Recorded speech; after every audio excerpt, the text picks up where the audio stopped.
Hi hello friends, welcome to my channel. ನೀನಾದೇನ ಧಾರಾವಾಹಿಯಲ್ಲಿ ಇಂದಿನ ಸಂಚಿಕೆಯಲ್ಲಿ ಏನೆಲ್ಲ ಆಗುತ್ತೆ ಅಂತ ಹೇಳಿ ನೋಡ್ಕೊಂಡು ಬರೋಣ. ಅದಕ್ಕೂ ಮುಂಚೆ ಯಾರೆಲ್ಲ ನಮ್ಮ ಚಾನಲ್ಗೆ ಸಬ್ಸ್ಕ್ರೈಬ್ ಮಾಡದೆ ನೋಡ್ತಾ ಇದ್ದೀರಾ ದಯವಿಟ್ಟು ಸಬ್ಸ್ಕ್ರೈಬ್ ಮಾಡ್ಕೊಳ್ಳಿ. ಲೈಕ್ ಮಾಡ್ತಾ ಇದ್ದೀರಾ, ಸಬ್ಸ್ಕ್ರೈಬ್ ಮಾಡ್ತಾ ಇಲ್ಲ, ದಯವಿಟ್ಟು ಸಬ್ಸ್ಕ್ರೈಬ್ ಮಾಡಿ.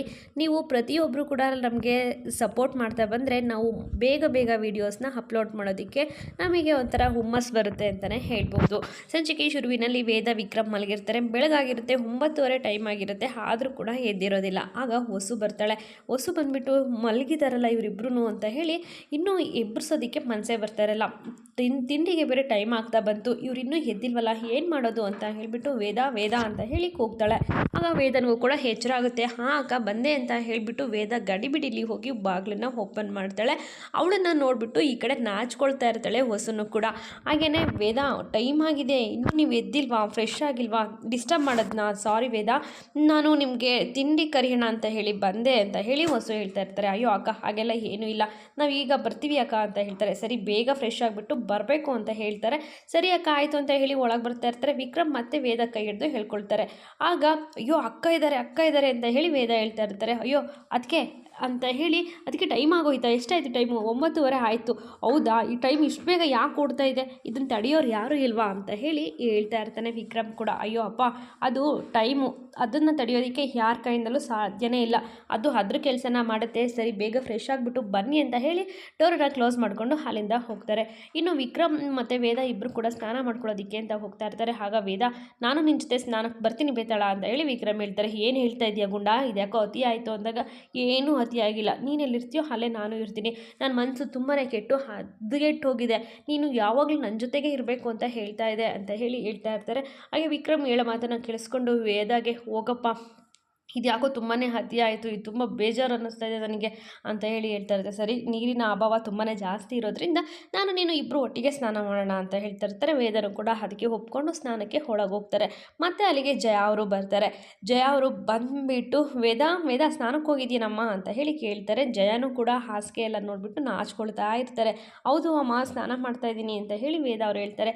ಸರಿ ನಮ್ಮ ವಿಕ್ರಮ್ ಇಲ್ಲಿ ಅಂತ ಕೇಳಿದಾಗ, ವಿಕ್ರಮ್ ಅಲ್ಲೇ ಎಲ್ಲ ಆಚೆ ಹೋಗಿರಬೇಕು. ಹೌದಾ, ಸರಿ ಆಗಿದ್ರೆ ಬೇಗ ಇಬ್ಬರು ಸ್ನಾನ ಮುಗಿಸ್ಕೊಂಡು ಬನ್ನಿ ಅಂತ ಹೇಳಿ ಹೇಳ್ತಾ ಇರ್ತಾರೆ. ಹಾಗೆ ವಿಕ್ರಮ್ ಮಾತಾಡಬಾರ್ದು ಅಂತ ಹೇಳಿ ವೇದ ಬಾಯಿ ಮುಚ್ಕೊಂಡಿರ್ತಾಳೆ. ಯಾಕೆ ಬೇತಾಳ ಸುಳ್ಳು ಹೇಳ್ದೆ ಅಂದಾಗ, ನಾವಿಬ್ಬರು ಇಲ್ಲೇ ಇದ್ದೀವಿ ಅಂತಂದರೆ ಏನು ಅಂದ್ಕೊತಾರೆ ಅಮ್ಮ ಅಂತ ಹೇಳಿ ಈ ಕಡೆ ವೇದ ಹೇಳ್ತಾ ಇರಬೇಕಾದ್ರೆ, ಏನು ಅಂದ್ಕೊತಾರೆ, ಪ್ರೀತಿ ಜಾಸ್ತಿ ಆಗಿದೆ ಅಂತ ಅಂದ್ಕೊಳ್ತಾರೆ ಅಂತ ಹೇಳಿ ವಿಕ್ರಮ್ ಹೇಳ್ತಾ ಇರ್ತಾನೆ. ಇನ್ನು ತಿಂಡಿಗೆ ಎಲ್ಲರೂ ಕೂಡ ಕೂತ್ಕೊಂಡು ಕಾಯ್ತಾ ಇರ್ತಾರೆ. ತಟ್ಟೆ ಹಿಡ್ಕೊಂಡು ಬಡಿತಾ ಇದ್ದಾರೆ, ಹೊಟ್ಟೆಯಲ್ಲಿ ಹುಳಗಳು ಓಡಾಡ್ತಾ ಇದ್ದಾವೆ, ಇವ್ರು ಇನ್ನೂ ಬಂದಿಲ್ವಲ್ಲ ಅಂತ ಹೇಳಿ ಕೇಳ್ತಾ ಇರ್ತಾರೆ. ಹೊಸ ಬೇಗ ತಿಂಡಿ ಕೊಡು ಅಂದಾಗ, ಇಲ್ಲ ವೇದ ವಿಕ್ರಮ್ ಬರೋವರೆಗೂ ತಿಂಡಿ ಕೊಡೋದಿಲ್ಲ, ಅವರಿಬ್ಬರು ಬಂದಮೇಲೆ ಎಲ್ರಿಗೂ ಹೊಟ್ಟಿಗೆ ಬಡಿಸ್ತೀನಿ ಅಂತ ಹೊಸು ಹೇಳ್ತಾ ಇರ್ತಾರೆ. ಅಯ್ಯೋ ಅವರು ನಾಚ್ಕೊಂಡು ಹೆಬ್ಬೆರಳಲ್ಲಿ ರಂಗೋಲಿ ಬಿಟ್ಕೊಂಡು ಅದು ಇದು ಅಂತ ಹೇಳಿ ಇಬ್ಬರು ಕೂಡ ಕಿಂಡಲ್ ಮಾಡ್ತಾ ಇರ್ತಾರೆ. ಹಾಗೆ ನಗ್ತಾ ಇರ್ತಾರೆ. ಮೇಷ್ಟ್ರು ಕೂಡ ಅಲ್ಲಿಗೆ ಬರ್ತಾರೆ. ಮೇಷ್ಟ್ರು ಬಂದು ಕೂಡ ಇಬ್ಬರು ಸೈಲೆಂಟ್ ಆಗಿಬಿಡ್ತಾರೆ. ಯಾಕಪ್ಪ ಇಷ್ಟೊತ್ತು ಗಳು ನಾವು ಜಾಸ್ತಿ ಬರ್ತಾ ಇದ್ವು, ಈಗ ಯಾಕೆ ಸೈಲೆಂಟ್ ಆಗಿಬಿಟ್ರಿ, ಯಾಕೆ ಈಗಲೂ ಮಾತಾಡಿ, ನಾನು ನಗ್ತೀನಿ, ನಾನಿದ್ದಾಗ ತಮಾಷೆ ಮಾಡಬಾರ್ದಾ, ನಗಬಾರ್ದಾ ಅಂತ ಹೇಳಿ ಹೇಳ್ತಾ ಇರ್ತಾರೆ. ಗಳು ಅಂತ ಹೇಳ್ಕೊಂಡು ಮತ್ತೆ ತಿಂಡಿಗೆ ಕರೀತಾರೆ. ವೇದ ಮತ್ತು ವಿಕ್ರಮ್ ಇಬ್ಬರು ಕೂಡ ಅಲ್ಲಿಗೆ ಬರ್ತಾರೆ. ಓ ವಿಕ್ರಮಾದಿತ್ಯ, ವೇದ ಬನ್ರಮ್ಮ ಕುತ್ಕೊಬರ್ರಿ, ನಿಮಗೋಸ್ಕರ ಕಾದು ನಮ್ಮ ಹೊಟ್ಟೆಯಲ್ಲಿ ಹುಳಗಳು ಓಡಾಡ್ತಾ ಇದ್ದಾವೆ, ಬನ್ರಮ್ಮ ಅಂತ ಹೇಳಿ ಹೇಳ್ತಾರೆ. ಹಾಗೆಯೇ ನಿಮ್ಮಿಬ್ಬರೂ ನೋಡ್ತಾ ಇದ್ದರೆ ಇವಾಗ ಮದುವೆ ಆಗಿರೋದ್ರ ಥರ ಇದ್ದೀರಾ ಅಂತ ಹೇಳಿ ಜಯ ಅವರು ಹೇಳ್ತಾರೆ. ಆಗ ವೆಂಕಿ ಇದ್ದವರು ನಿನ್ನೆ ಅಷ್ಟೇ ಫಸ್ಟ್ ನೈಟ್ ಆಯ್ತಲ್ಲ ಅಂತ ಹೇಳಿ ಹೇಳ್ತಾರೆ. ಎಲ್ಲರೂ ಕೂಡ ಸೀರಿಯಸ್ ಆಗ್ತಾರೆ.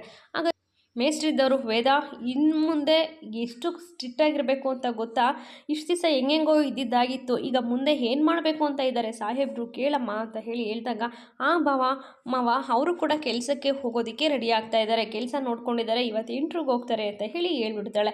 ಅದನ್ನು ನೋಡಿಕೊಂಡು ವಿಕ್ರಮ್ಗೆ ಶಾಕ್ ಆಗುತ್ತೆ. ಯಾಕೆ ಸುಳ್ಳು ಹೇಳ್ತಿದ್ದಾಳೆ ಅಂತ ಹೇಳಿಬಿಟ್ಟು, ಹೌದಾ ಪರವಾಗಿಲ್ಲ, ಬದಲಾವಣೆಗಳು ತುಂಬಾ ಕಾಣಿಸ್ತಾ ಇದೆ ಅಂತ ಹೇಳಿ ಮೇಷ್ಟ್ರು ತುಂಬಾ ಖುಷಿಯಾಗಿ ಊಟ ಮಾಡೋದಕ್ಕೆ ಕೂತ್ಕೊಳ್ತಾರೆ. ಎಲ್ಲರೂ ಊಟ ಮಾಡ್ತಾರೆ. ಹಾಗೆ ವಿಕ್ರಮ್ ಈ ಕಡೆ ಇಂಟ್ರ್ಯೂಗೆ ಹೋಗೋದಕ್ಕೆ ರೆಡಿ ಆಗ್ತಾ ಇರ್ತಾನೆ. ಎಲ್ಲ ಡಾಕ್ಯುಮೆಂಟ್ಸ್ ಅಂದರೆ ಈ ಕಡೆ ಡಿಗ್ರಿ ಸರ್ಟಿಫಿಕೇಟು ಕೂಡ ಬೇಕು, ಅದೆಲ್ಲಿದೆಯೋ ನೋಡ್ಕೊಳ್ಳೋದಕ್ಕೆ ಹೇಳು ಸಾಹೇಬರಿಗೆ ಅಂತ ಹೇಳಿ ಈ ಕಡೆ ಮೇಸ್ಟ್ ಹೇಳಿದಾಗ, ಆ ಡಿಗ್ರಿ ಸರ್ಟಿಫಿಕೇಟ್ನ ಹುಡುಕೊಳ್ತಾನೆ.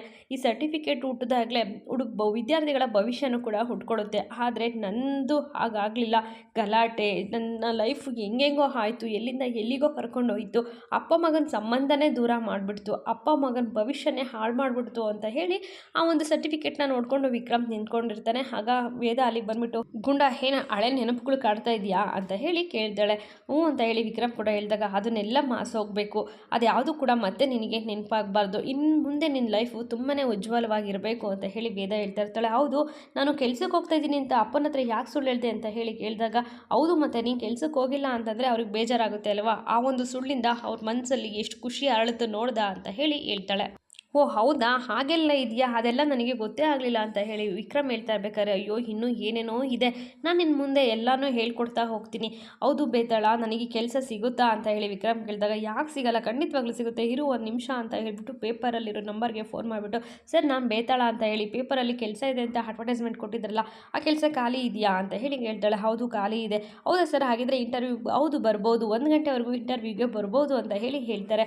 ಹೌದಾ, ಇಂಟರ್ವ್ಯೂಗೆ ಹೋಗ್ಬೋದಂತೆ, 1 ಗಂಟೆ ಒಳಗೆ ಬಾ ಹೋಗೋಣ ಅಂತ ಹೇಳಿ ಕರೀತಾರೆ. ಏನೋ ಬಾ, ನೀನು ಬರ್ತೀಯಾ, ಹೌದು ನೀನೆಲ್ಲಿರ್ತೀಯೋ ಅಲ್ಲಿ ನಾನು ಇರಲೇಬೇಕು ಅಂತ ಹೇಳಿ ವೇದನ ಕೂಡ ಜೊತೆಗೆ ಹೋಗೋದಕ್ಕೆ ಹೋಗ್ತಾ ಇರ್ತಾಳೆ. ಇನ್ನು ಈ ಕಡೆ ಶೈಲು ಬಂದುಬಿಟ್ಟು ಆ ನಂಬರನ್ನು ತಗೊಂಡು ಲೊಕೇಶನನ್ನು ಈ ಕಡೆ ಪ್ರೀತಮ್ಗೆ ಕಳಿಸ್ತಾಳೆ. ಪ್ರೀತಮ್ ಕೂಡ ನೋಡಿಬಿಟ್ಟು ಏನಿದು ಅಂತ ಹೇಳಿ ಕೇಳಿದಾಗ, ನಿನಗೆ ವೇದ ಸಿಗಬೇಕು ಅಂತಂದರೆ ನೀನು ಈ ಕೆಲಸ ಮಾಡಲೇಬೇಕು, ವಿಕ್ರಮ್ ಇಂಟರ್ವ್ಯೂಗೆ ಹೋಗ್ತಾ ಇದ್ದಾನೆ, ಅದು ಆ ಲೊಕೇಶನ್ನ ಶೇರ್ ಮಾಡಿದ್ದೀನಿ, ಅವನು ಕೆಲ್ಸಕ್ಕೆ ಹೋಗ್ದಂಗೆ ನೀನು ತಡಿಬೇಕು, ಅವನೆಲ್ಲಾದರೂ ಕೆಲ್ಸಕ್ಕೆ ಹೋದ ಅಂದರೆ ಮುಗೀತು ಕತೆ, ನಿನ್ನನ್ನು ಮರ್ತ್ಕೋಬೇಕು ವೇದನ ಅಂತ ಹೇಳಿ ಹೇಳ್ತಾ ಇರ್ತಾರೆ.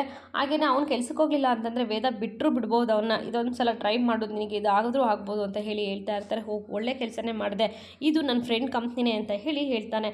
ಅವನ ಕತೆ ಮುಗೀತು, ಇವತ್ತು ನಂದು ಲಕ್ ಚೆನ್ನಾಗಿದೆ, ಅವನದು ಇವತ್ತು ಚೆನ್ನಾಗಿಲ್ಲ ಅಂತ ಹೇಳಿ ಹೇಳ್ತಾ ಇರ್ತಾರೆ. ಹೌದಾ, ನಿಮ್ಮ ಫ್ರೆಂಡ್ಗೆ ಕಂಪ್ನಿನೇನಾ ಅದು ಅಂತ ಹೇಳಿ ಶೈಲಿನೂ ಕೂಡ ತುಂಬಾ ಖುಷಿ ಪಡ್ತಾ ಇರ್ತಾಳೆ. ಇಬ್ಬರು ಕೂಡ ಹೋಗೋದಕ್ಕೆ ಅಂತ ಬೈಕಲ್ಲಿ ಹೋಗ್ತಾ ಇರ್ತಾರೆ. ಈಗ ಅಪ್ಪ ಅಮ್ಮನ ಹತ್ರನೂ ಆಶೀರ್ವಾದನ ತಗೊಳ್ತಾರೆ. ಈ ಕಡೆ ಮೇಷ್ಟ್ರು ಮತ್ತು ಜಯ ಅವರು ತುಂಬಾ ಆಶೀರ್ವಾದನ, ಚೆನ್ನಾಗಿರಪ್ಪ, ನಿನ್ನ ಭವಿಷ್ಯ ಚೆನ್ನಾಗಿರಲಿ ಅಂತ ಹೇಳಿ ಆಶೀರ್ವಾದ ಮಾಡಿ ಕಳಿಸ್ತಾರೆ.